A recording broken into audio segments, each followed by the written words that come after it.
where I see this going in the next 5 or 10 years, well, I don't want to be using the word trend or movement anymore. Instead, I like to call it a lifestyle, because I just want people to embrace exactly who they are, their flaws and all, their hair, their body, and not feel pressured to conform to what society thinks they should be. Quite frankly, it should be the norm. Okay, last question, I guess, is where do you see the natural hair movement in the next 5 to 10 years, or what who you want it to be, or wish it to be? I definitely hope it's not a trend, right? That it actually has longevity and that it gets deeper and evolves to a point where more and more people are asking themselves these important questions about where do I come from, what does my hair say about me, because it's definitely not just hair. It's especially in our context, and the further and further we go from having people who have been through apartheid to be able to tell stories about like what it's like, and but still having the effects of that, like so a person of color still being underprivileged because of the generations of apartheid, but not having that link to someone who's actually gone through it. Because that's how I see it to be in the future, when we're going to be having like a new generation, and that they will still be able to have that connection, to be able to realize that it's because of what happened in the past that you feel like inferior for being yourself. So I just hope that it gets to that point. In 5 years' time, I hope that it's not called a movement anymore. I hope that it's seen as life, and just that there's no connection to the trend right now. I would like to walk in town and just see people wearing the hair however they want to wear it, and there's no like community or society around these things anymore. I just want everyone to be the same. I want white people to actually embrace their natural curl if it gets to that point. I want black people to do the same thing. I want that sort of thing. I don't want any group or movement. I want, I keep saying I want. The movement is now. The trend is now. 5 years' time, it needs to be natural.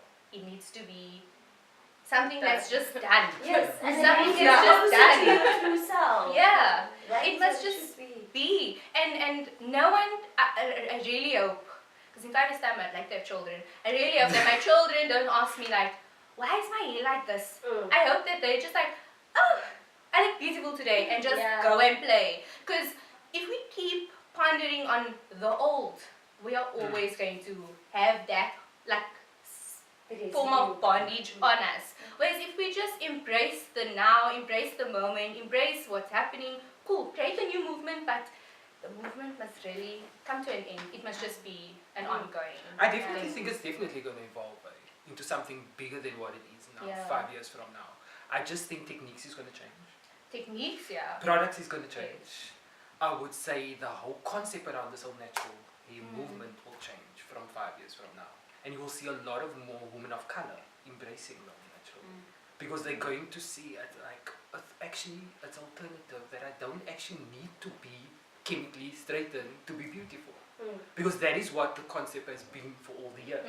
My hair needs to be straightened to be accepted and be beautiful. But the thing, that concept has, I think, slowly changing, but it's going to take time. But my question then is also, what is the evolution? Because we are even making being a natural woman, first of all, completely excluding the men, we're making it inaccessible to a lot of people.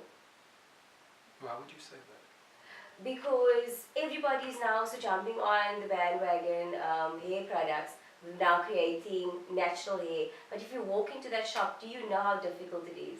So we out there in Clan William and any other small door be speaking to kids about self-love, and that you don't have to go and burn your scalp to be beautiful or this, that and the other. But that girl can never walk into a shop and then buy what she thinks is needed for her hair, you know what I mean? So also the inaccessibility, and I totally, completely agree with you. It should be a way of life and something that is being accessible. If that chick must use sunlight soap and Colgate conditioner to maintain it, that is it, but it mustn't be like, okay, this is it and that is what it must be, you know what I mean? So really it must be a way of life, and also that thing of trade and exchange, where we share our advice, our techniques, our skills with each other because we want to, and with the empowerment thereof, of us giving you something that you can take with you. You can either go and share it with others, or you can just use it for the betterment of yourselves, and other people can learn from that through observing you or just seeing you. But that it shouldn't be a trend, it shouldn't be a movement, and it shouldn't be inaccessible, because then what is it? Being natural is not inaccessible. We look at the koi and the work we do with these people, and it's going back to using what we have to still maintain and groom and be the best that we can be with what we have, but not it having to be stigmatized as something specific, and that is all there is to it. Coming back to what you said about chemical burns, right? I think for years it starts also with, I think a lot of, because it's hair, it starts with the industry as well. For years I think the industry also went through this thing where it was a thing with that they were doing relaxers, but not the right way. And the relaxers, let me tell you something, is not something that's supposed to burn, believe it or not. But it's the technique and the timing around it. So that whole concept, it starts with educating yourself as a stylist, educating your clients or even customers. That starts with you. So basically you need to educate them to understand how to use things, when to use it, all that other things. So don't think that relaxers are bad. But then that is Because like you were saying about education, now people are lacking in that. And I think it starts a lot with the education behind it, I think. That of everything. Just because you said people back then used to straighten their hair, but I remember one of our school friends' mother always had curly hair, but that wasn't natural. She had a perm done because she loved natural. She liked curly hair, but she isn't natural. She had that done, like but perm. it's a chemical. And today still people would go and, like, look at you and say, is that a perm? Is that your own hair?